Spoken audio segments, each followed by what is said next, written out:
Well, the day is finally here, so hopefully today we're going to get the engine and gearbox back into the van.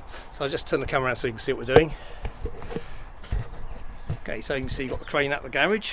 I lowered the gearbox down on this little trundle truck, and that made it much easier to turn around because it came out in one direction and we had to spin it all around. So the idea is now we're going to lift the gearbox up a little bit over here, the rest on the carpet, move it forward a little bit, then I shall get this jack underneath it and then we can just roll it back. Yeah, and then maybe lower it down onto the cross member there. I've got some wood just to protect the pipe work, and then put the jack to the other side and jack it up towards its mounts set down there at the back, by which time hopefully the engine will be over its correct mounts here. So everything's been pulled back out of the way of the cabling. We should have a clear run, so okay, let's see how this is going to go. Well, there you can see so far it's kind of going to plan. Just raised enough height now to get the sump over the front. Got the gearbox just on the trolley jack there, and it's a case of just slowly manipulating everything around gently to get it all into position, which yeah, hopefully should be okay, because the trolley jack is taking some of this weight just to keep the angle correct as we push it backwards.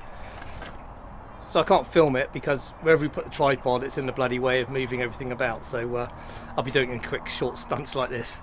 Okay, so now we've got it in a little bit further. The gearbox is clear over that first cross member, and I don't know if you can see, I've put the jack under this side now. Yeah, it's probably going to be shit video this.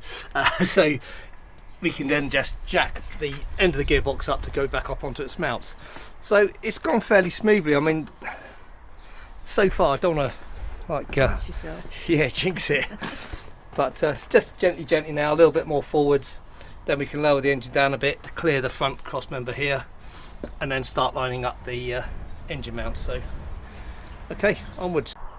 Okay, it's almost in. This is absolutely so close, but it's also incredibly frustrating. That mount, I don't know if you can see, I haven't got any lighting in here, is almost in position. The other one needs half an inch. Everything needs half an inch, and sadly we don't have half an inch because the gearbox is just fouling on its mount at the back, and you can't raise it any higher because it catches, unless the engine's in perfect position. I'll just show you, so hopefully it'll make sense. Unless the engine's over its mounts, the change tunnel is just fouls here. I say half an inch, that's all. So I'm going to have to drop the cross member down a little bit just to get the clearance to do it. Now it does state clearly that you do remove the cross member if you're taking the unit out, the engine and the gearbox out together. Of course, Mr. Muggins here, it took things out in two halves, so my bad. So it's only 2 bolts each side, so see if I can drop that down. Oh, joy of joys. That's the engine on its front mount. It was actually a lot easier undoing those bolts. Just going to show underneath. Bear with me. Some light.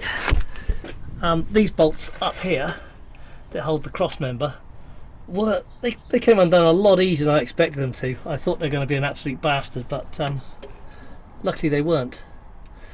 Now I sucked them all off and then just dropped one side and everything just fell straight into place. So I've got, actually that looks like that's got this, sorry I can't see, looks like his cross bits come off.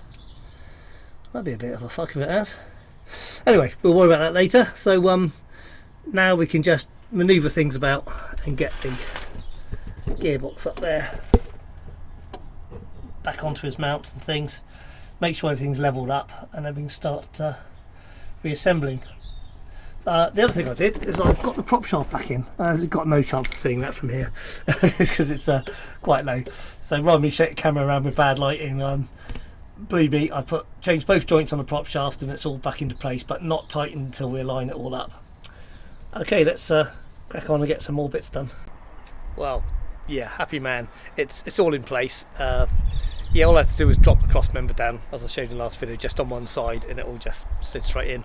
I should have remembered, you know, because I took the gearbox and engine out separately, if you do it together, you've got to drop the cross member. Simple things, only 4 bolts. Yeah, that went quite smoothly. Very happy. So what we're going to do now is basically just start putting things back together.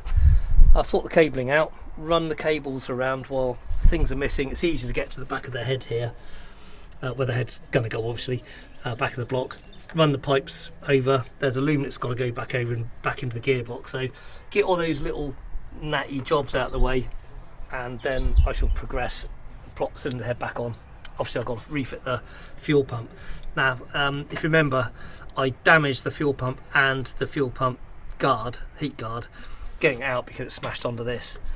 Rookie mistake. Normally they say to remove this, but these are rusted solid. I don't want to snap things, so I should have just taken them off and out of the way. So I left them off this time when putting it back together. And so we had lots of clearance. One last thing before I go. I did put a jack and a piece of wood under this mount here, just to level the engine up, because the way that it hung, it was tilting down to the left, and that made alignment much easier as well. So I think you just got to attack these jobs gently and check everything's going into place. Anyway, I hope that's going to be helpful to some people. Cause a laugh to a few others, I no doubt. But yeah, we'll progress on, and I might do a film of putting the head back on and setting up all the rocker gear, etc., because that could be quite helpful for some people. Okay, well, thanks very much for watching. We'll catch up again soon. Bye now.